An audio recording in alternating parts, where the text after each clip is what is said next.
요한복음 20장 19절 20절 두 절 말씀 보겠습니다. 이날 곧 안식 후 첫날 저녁 때 제자들이 유대인들을 두려워하여 모인 곳의 문들을 닫았더니 예수께서 오사 가운데 있어서 이르시되 너희에게 평강이 있을지어다.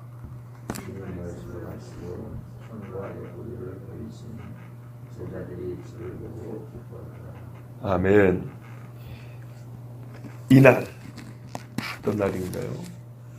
안식 후 첫날. 건축자의 버린 돌이 집 모퉁이의 머릿돌이 된 그날.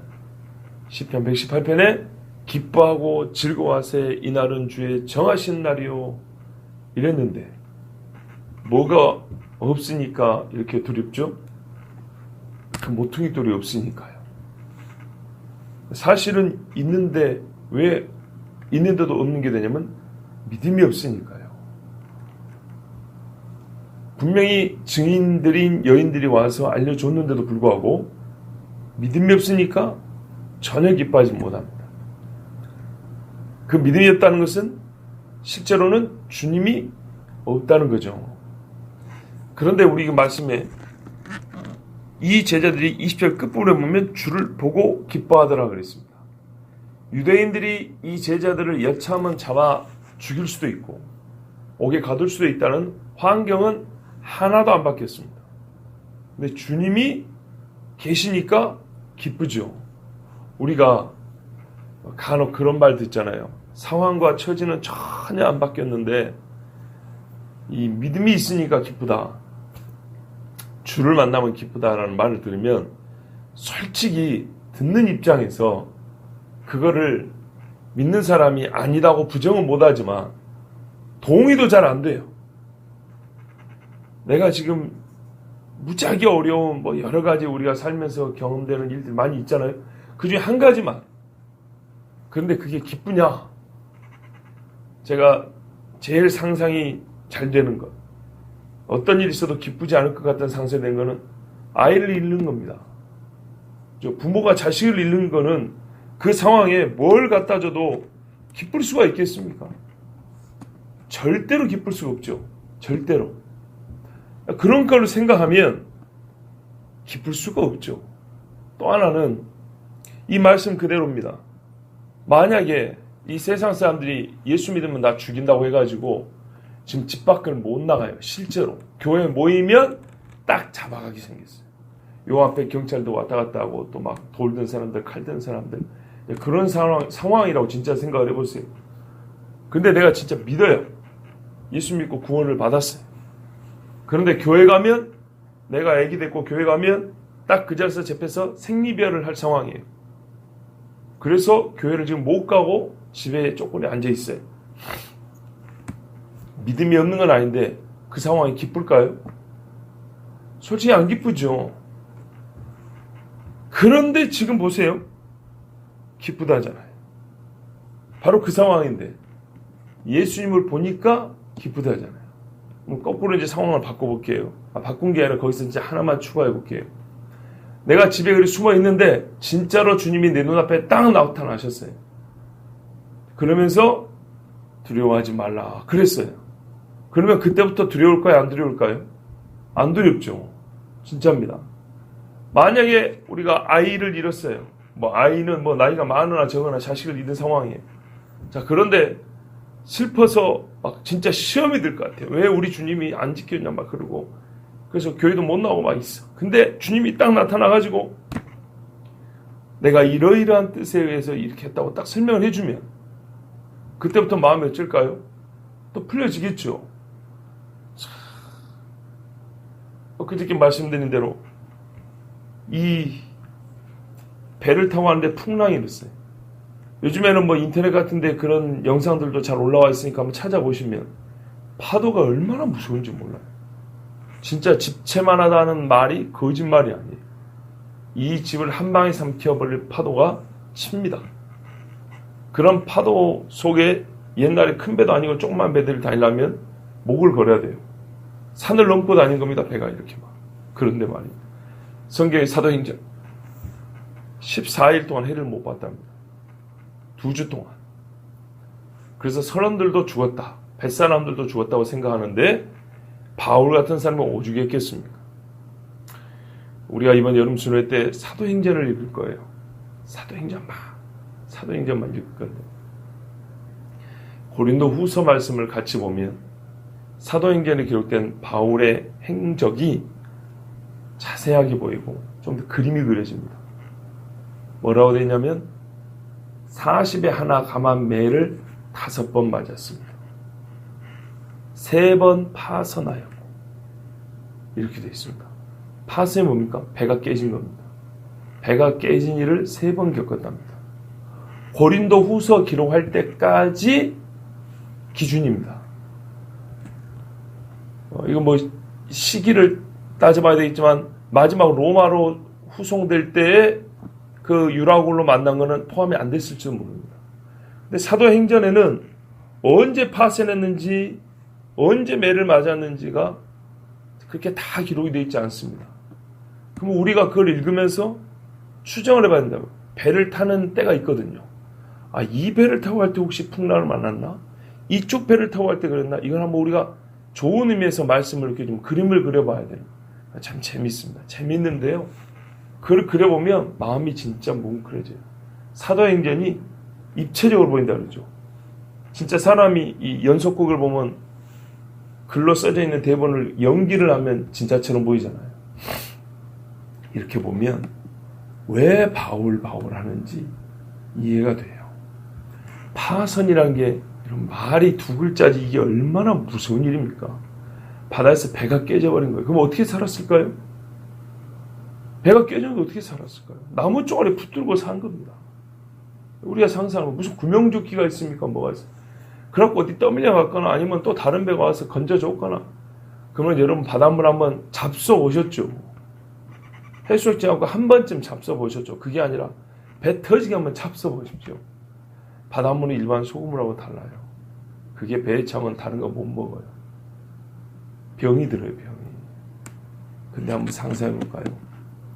등이 골마 터진 사람이 바닷물 속에 빠져갖고 며칠 동안 그 물속에 잠겨 있다고 생각을 해보세요. 등이 어떻게 됐을까요? 염증이 생겼을까요? 안 생겼을까요? 염증이 엄청나게 생겼겠죠. 그러면 그 염증 낫는다고 며칠을 들어 누워 있을까요? 염증을 꼭 뭘 일으키죠? 열. 어마어마한 열에 한 열을 들어 누워 있다고 생각을 해보세요. 보통 어려운 일이 아니죠. 자, 왜 이야기를 잠깐 언급하냐면 그런데 바울이 말입니다. 주를 인하여 기뻐한다 이 말입니다. 주를 인하여 기뻐요. 이 베드로전서에도 1장 6절에 보면 베드로가 얼마나 고생을 많이 하고 자기 죽을 날이 가까웠다는 걸 알아요. 베드로는 기록이 그렇게 있어요. 내 죽을 날이 가까운 줄 아는 거. 내 육신의 장막을 벗을 날이 얼마 남지 않았으므로 이렇게 한다고. 근데 그 사람 어떻게 죽죠? 알아요. 예수님처럼 못 박혀 죽는다는 거 알아요. 그런데도 뭐라냐면 이제도 너희가 여러 가지 시험을 당하는데 잠깐 근심하지 않을 수 없다는 걸 안다. 제자들에게 그렇게 편지를 써요, 베드로가. 그러나 우리가 오히려 크게 기뻐한다. 잠깐 지금 시험 때문에 근심하는 상황인데도 너희가 기뻐한다. 왜? 나나 너희나 예수를 보지 못하였으나 믿기 때문이다. 보지 못하지만 믿는 그분으로 말미암아 우리가 기뻐한다. 이렇게 했어요. 이거는 그냥 격려하러 쓴 게 아니라 실제를 말한 거예요. 믿는 사람은 그런 거예요. 육체의 고난이 있을 때 그 고난 때문에 근심이 돼요. 괴로워요. 근데 동시에 마음 깊은 곳에서 주님이 계시다는 믿음 때문에 기쁨이 사라지진 않아요. 요게 진짜 완전히 없어져 버리면 어떻게 될까요? 진짜 교회로 완전히 떠나는 겁니다. 신앙을 완전히 잃어버린 겁니다. 그런데요, 근본적인 이 기쁨이 속에 들어있으면 어떻게 해요? 다시 주님 앞에 옵니다. 이게 바로 믿음입니다. 제자들이 유대인들을 두려워하여 모인 곳에 문을 닫았습니다. 문들을 닫았다니까. 이 집에 문이 있는 문은 다 닫은 거죠.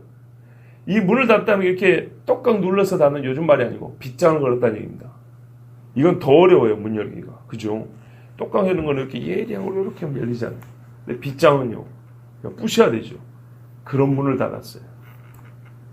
무서워서. 그런데 주님이 그 가운데 딱 서셨어요. 부활한 몸이 이런 것입니다. 우리가요, 부활체는 어떤 것이냐 하고 설명을 따로 할 필요 없습니다. 예수님이 부활하신 이후에 하신 일을 보면 자연스럽게 부활한 몸이 무엇인지 배우게 됩니다. 그렇죠? 부활한 몸은 어떻게 해요? 안을 수 있고 만질 수 있도록 똑같은 살이에요. 그런데 문이 닫혀 있어도 열자냐고 그 가운데 쑥 설 수 있는 변화된 썩을 몸이 썩지 아니할 몸이란 것이 이런 차이예요. 그죠? 거기다가 예수님은 친히 하나님이시기 때문에 우리 인간의 시간 개념으로는 이해할 수 없는 속도라고 해야 되겠죠. 하늘에 계신 아버지께 다녀오실 수 있는 거예요. 찰나에. 이게 부활한 예수님의 몸입니다. 자, 예수님이 오셔갖고 제자들 가운데 딱 섰습니다. 그러면서 하신 말씀이 너희에게 평강이 있을지어다 그랬어요. 여러분, 예수님의 뭐랄까요? 이 마음을 아시겠죠? 제자들이 예수님을 다 버렸습니다. 그리고 지금도 믿고 있지 않습니다. 예전에 공생애 중에 예수님이 제자들이 하도 안 믿으면 너희가 왜 그렇게 믿음이 없냐고 책망을 했죠. 근데 지금 책망을 안 해요. 딱 야단 들어야 될 타이밍인데, 우리가 자녀일 때 또는 어른이 돼서도 그렇잖아요. 이때는 진짜 매를 맞고 야단 들을 때인데 거꾸로 이때 야단 안 치고 매를 안 때릴 때 있죠. 그럼 어떻게 되죠? 그때 마음으로 완전히 가까워지죠. 훨씬 더 신뢰가 되죠. 그리고 자기 자신이 아는 자기 연약함을 오히려 더 고백하게 되죠. 말은 꼭 안 하더라도. 지금 제자들이 그렇습니다. 예수님이 정죄해도 되는 상황이고 책망을 해도 되는 상황입니다. 물론 다른 때 그렇게 하셨습니다. 그런데 지금은 이 작은 믿음과 부족한 헌신에 예수님이 나무라지 아니하시고 평강을 빌어주셨습니다. 명령이죠. 이 평강을 줄 수 있는 주님이 평강을 주셨습니다. 그들의 행위를 아시면서 이들에게 부족한 것이 무엇인가를 다 아시기 때문에 그것을 오히려 채워주기로 작정하셨습니다. 부활의 능력입니다. 부활의 능력이 이들에게 필요합니다. 그러니까 주님이 이렇게 보신 겁니다. 현재 상황에서 예수님이 이들을 사랑하기 때문에 나에 대한 믿음이 부족한 것과 세상을 향한 두려움이 있는 것, 둘 중에 주님은 세상을 향한 두려움을 먼저 제거해 주신 겁니다. 그죠? 말씀이 그렇잖아요. 나를 믿으라 이러지 않고 세상을 향한 두려움을 없애주시고 평강 있으라 이랬어요. 그런데 그 방법이 곧 동시에 나에 대한 믿음을 갖게 하는 방법이었어요. 그래서 우리가 어떻게 하죠? 연약할 때는 이런 말 잘 쓰죠. 초신자 때는 하나님이 기도를 잘 들어준단 말이 그 말이죠. 예, 연약하니까 성경을 아직 다 못 읽었어요. 연약해요. 그럴 때는 육신의 증거를 하나 줍니다. 그러면 그 뒤부터 성경을 한 구절 읽을 때도 아멘, 두 구절 읽어도 아멘 이렇게 됩니다. 그렇게 가르쳐주는 것처럼 또 하나님 살아계신 믿음을 확실하게 주신 것처럼 제자들에게 두려움을 없애주시면서 동시에 자기에 대한 믿음을 갖게 하시는 그런 방법을 택하셨어요. 이 말씀을 하시고 이제 나에 대한 믿음을 확실하게 하기 위해서 손과 옆구리를 보이셨다고 그랬습니다. 누가복음에는 뭐라 했냐면 그 손과 발을 보이시니 이렇게 돼 있어요. 그런데 여기서는 손과 옆구리라고 했어요. 틀린 게 아니고 다 보여주신 겁니다. 몸에 난 구멍 다 보여주신 겁니다. 특별히 요한복음은 옆구리를 기록한 사복음서 중에 유일합니다. 옆구리에서 뭐가 나왔습니까? 물이 나왔죠. 다른 복음서보다 요한복음은 물이라는 말을 많이 씁니다. 요한 서신에도 보면 물과 성령으로 이렇게 예수님이 증언된다라고 이 물 이야기를 많이 합니다. 없는 말을 만든 게 아니라 실제로 하는 것을 조금 더 강조해서 말씀했다는 겁니다. 옆구리는 물을 쏟아냈습니다. 그 육체를 완전히 우리에게 내주셨다는 마지막 증거가 옆구리 쏟아낸 물이었습니다. 제자들이 지금까지 믿음이 작았는데 이 손과 옆구리를 보고 기뻐했습니다. 예. 가룟 유다만 믿음이 없었다고 생각하시면 절대 안 됩니다. 다른 제자들도 처음에 다 믿었습니다. 그리고 손과 옆구리를 다 봤습니다. 예수님의 말씀이 맞다는 게 증명이 됐습니다. 16장 22절에 보면 잡히시기 전에 뭐라고 약속을 했냐면 지금은 너희가 근심하나 내가 다시 너희를 보리니 너희 마음이 기쁠 것이오 그랬습니다. 다시 어디 갔다가 온다는 얘기인데 십자가 지고 다시 올 때가 되면 기쁠 거다 그랬습니다. 근데 이게 중요합니다. 이 말씀을 듣는 당시로는 다시 오는 때가 언제인지 알까요? 모를까요? 모릅니다. 그때가 언제인지 정확하게 모릅니다. 아니 오늘 밤에 나타날지 어떻게 알았어요? 그런데 여러분 징조가 주어졌죠. 이제 이후로는 언제 나타나도 좋은 징조 뭡니까? 죽으신 지 3일이 지났잖아요. 죽은 지 3일이 지났기 때문에 이제 3일 이후부터는 언제 나타나도 맞는 거예요. 거기다가 더 확실한 말이 있잖아요. 여인들이 봤다잖아요. 그렇죠?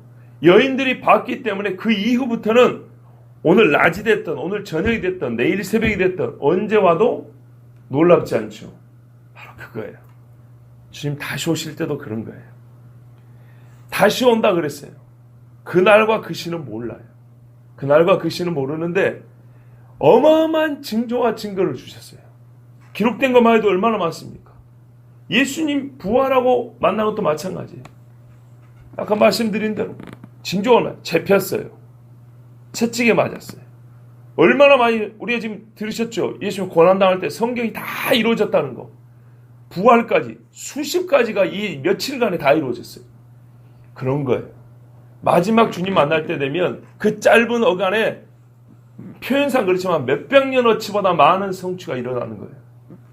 그 며칠에. 그렇으면 제자들 어떻게 하죠? 곧 주님 우리한테 오시겠구나. 왜? 본인이 온다 그랬으니까. 이렇게 알 수 있는 겁니다. 자, 이래서 주님의 몸을 보고 제자들이 기뻤어요. 이후에는 시험을 당해도 기쁩니다. 우리가 예수 믿는 사람들이 그래서 가끔 이런 증언들이 있습니다. 옥에 갇혔는데 너무 힘들죠.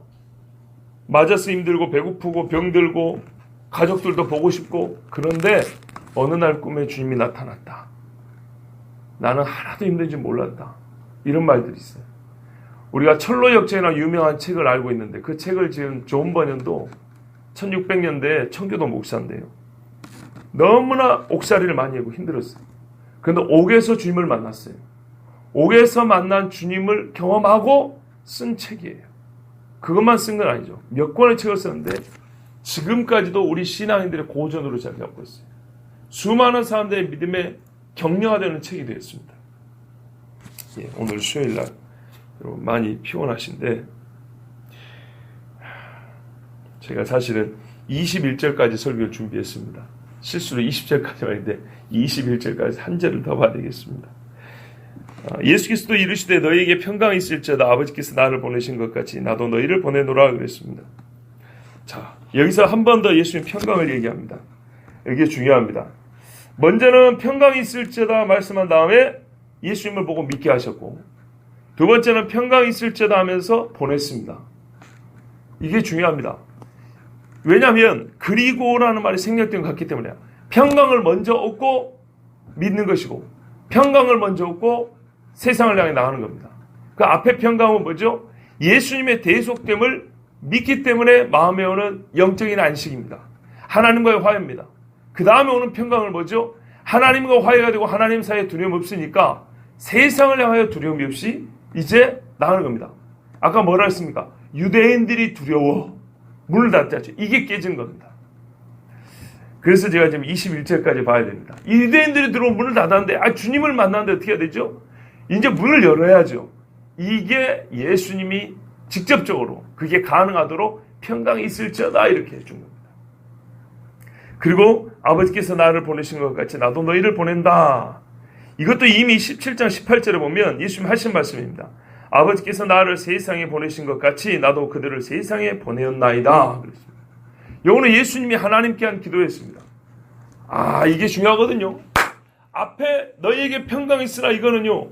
예수님을 지금 죽었다고 생각하고 믿지 못하는 자들에게 예수님 본인이 나타났잖아요.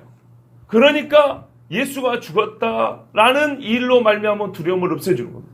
본인이 직접 나타났어. 그런데 이 보내는 문제는 좀 다릅니다. 아버지가 나를 먼저 보냈잖아요. 아버지가 나를 보낸 것처럼 나도 그들이기 때문에 보내심의 권능은 있지만은 보내심의 이 최종적인 목적을 정하신 분은 아버지란 말이에요. 그죠? 기원에 그 권위의 기원이 아버지께 있어요. 그래서 이참에는 예수님이 평강이 있을지다 하면서 뭐냐면 세상으로 가라고 직접 말하지 않고 아버지께서 나를 보내신 것 같이 나도 너희를 보낸다 이렇게 말씀하셨어요. 여기에 중요한 사실 몇 가지가 있습니다. 간단하게 말씀드리면 이 보내다라는 동사의 원어가 달라요.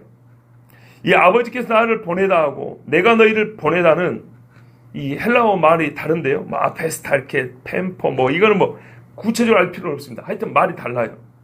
여기서 어떤 걸 알 수 있냐면 예수님은 그리스도로서 완전한 대속정물, 완전한 중보자로 아버지가 보낸 분이지만 우리는 불완전한 사도로서 보내짐을 받았다는 것. 어제 그랬잖아요. 내 아버지고 너희 아버지. 이거 우리로 묶어도 되는데 그렇게 안 묶었다 그랬어요.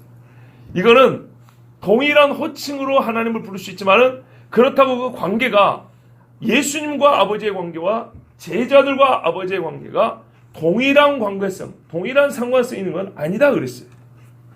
그것처럼 우리가 보냄을 받았다는 이 보냄을 받았다는 사실은 같지만 어떤 의미에서 보냄을 받았냐? 보냄을 받은 자의 능력과 하는 일에 있어서는 예수님과 우리는 다릅니다. 우리는 남을 위해서 죽지 않습니다. 그죠? 대속제물로 사는 게 아닙니다. 우리는 그냥 그 예수님이 우리를 죽은 것을 증언하기 위해서 보냄을 받는 겁니다. 두 번째는요. 나도 보낸다 그랬습니다. 주님의 권능입니다. 아버지가 하신 것을 우리가 똑같이 한다라고 말할 수 있는 사람은 아무도 없습니다. 예수님 살아계실 때 내 아버지가 일하시니 나도 일한다 하면서 자기와 아버지를 동등하다 하심이라고 그랬어요. 예수님은 부활하신 주님이고 만왕의 왕입니다. 우리가 예수님이 불러주셔서 친구라 형제라 이러지만 또 뭡니까? 주의 말씀을 듣고 믿어서 이제 주님과 함께 고난당하기도 하고 하나님께 양자로 받아들여진 신분을 우리가 받기는 됐지만은 예수님과 관계된 모든 면을 형제가 다 가르쳐주는 건 아닙니다. 예수님과 우리와의 관계는 또 뭐가 있냐면 보냄을 받은 종, 우리는 주님이 주님이고 예수님이 주님이고 우리는 종이라는 관계성도 절대 잊으면 안 됩니다. 그래서 예수님은 우리를 보낼 수 있습니다. 보세요. 하나님이 삼위일체 같은 분인데 그걸로만 다 설명할 수 없습니다. 아버지와 아들의 관계성이 있고 또 성부는 보내는 분이고 성자는 보냄을 받은 종으로서의 관계성이 있습니다. 그것처럼 우리가 예수님과의 관계성에 있어도 절대 잊으면 안 되는 게 뭐냐면 우리는 주님의 종이라는 것. 이것을 잊으면 안 됩니다. 또 하나는 먼저 평화를 받습니다. 평화의 소식을 전하라고 우리가 먼저 평화를 받습니다. 여러분 그리스도인은요 하나님께 봉사하고 헌신했다고 평화를 받는 게 아닙니다. 절대 그렇지 않습니다. 봉사를 위한 준비물로서 평화를 먼저 받는 겁니다. 평화를 받지 않으면 하나님과의 화해가 있지 않으면 이 복음을 받지 않으면 우리는 세상에서 아무것도 할 수 없습니다. 아무것도 한 게 없을 수밖에 없습니다. 왜냐하면 세상 사람들이 하는 것은 믿지 않아도 할 수 있는 거예요. 그런데 예수를 믿고 할 수 있는 일, 그것은 꼭 주님을 만난 이 두려움을 없앤 평강이 있어야 됩니다. 그래서 우리가 항상 주님 안에 있는가? 그래서 내가 진짜 주님이 주신 평강 가운데 있는가? 여러 가지 어려움이 없는 건 아니에요. 성경에 분명히 시험도 있다 그러고 근심도 있다 그러고 어려움이 있다 그랬어요. 그런데도 불구하고 내가 주님을 생각하면 안식이 있는가? 주님을 생각하면 내가 뭐랄까요? 이 고난 후의 일을 기쁨으로 상상하며 기다리며 소망하고 있는가? 이거를 보면 진짜 내가 세상을 향해서 나아갈 수 있는지 그럴 수 없는지를 알 수 있습니다. 자, 여러분 제가 설교 중에 아까 우리는 불완전한 사도로서 보내짐을 알아야 한다 그랬습니다. 좀 이상한가요? 우리가 사도입니까? 우리가 사도입니까? 맞습니다. 어떤 의미에서는 아니고 어떤 의미에서는 맞습니다. 2000년 전 예수 그리스도를 세례받던 날부터 알고 십자가 고난을 보았고 부활을 목격한 자로서 사도는 아닙니다. 그런데 요한은 자신이 사도이지만 본인과 다른 동료들을 가리켜 오늘 본문에 제자라고 부르고 있습니다. 제자 이렇게 말합니다. 예수님이 이미 누가복음 6장에서 말이죠. 그러니까 공생의 기간 중에 하룻밤 밤을 새워 기도하신 후에 12를 부르사 사도라 부르셨다고 그랬습니다. 그때부터 사도라 불렀다 했습니다. 그러면 요한이 말이죠. 이참에 이제 부활한 주님도 만났으니까 사도라 불러도 되는데 계속 제자입니다. 왜 그럴까요? 이것은 추정컨대 이 극적인 가르침을 주기 위해서입니다. 이미 사도라고 불러줬지만 사도란 말을 아낍니다. 그냥 제자라고 합니다. 그런 다음에 맨 마지막에 내가 너희를 보내노라를 말해줍니다. 이게 바로 사도됨이거든요. 보냄받은 자가 사도거든요. 이 사자가 한자로 시킬 사자입니다. 무엇인가를 하게 하다 이런 말입니다. 예수께서 무엇인가를 하게 한 무리들이 사도입니다. 한자로. 자, 제자는 그리스도를 따르는 자입니다. 뭐라 했어요? 자기 십자를 지고 나를 쫓으라 그랬어요. 이게 제자입니다. 사도는 그리스도가 보낸 자입니다. 제자와 사도는 솔직히 분리될 수 없습니다. 그러나 구분이 됩니다. 예, 제자와 사도의 삶을 따로 살 수는 없습니다. 같이 한꺼번에 사는 겁니다. 그러나 그 말 뜻과 의미는 당연히 구분되어야 합니다. 그래서 이게 놀라운 겁니다. 제자라 불려지지만 제자답지 못한 자들을 이 밤에 주께서 보내십니다. 사도로 임명을 하신 겁니다.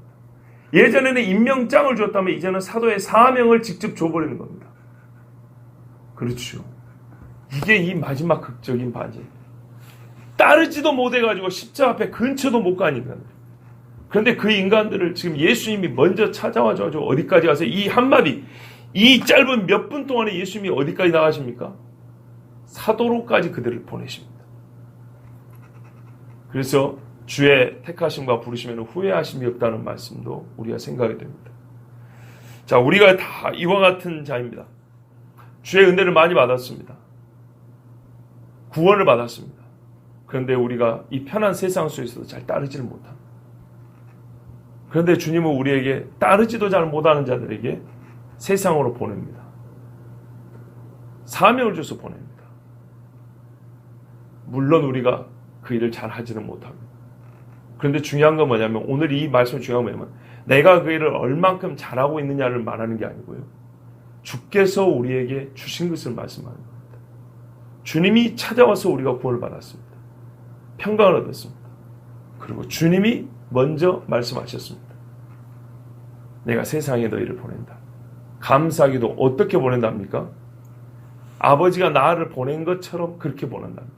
우리가 주님 앞에 어떻게 보내받냐면 성부께서 성자를 보내신 그 심정, 사명, 그 존귀한 영광의 직분으로 우리를 보냈다는 겁니다.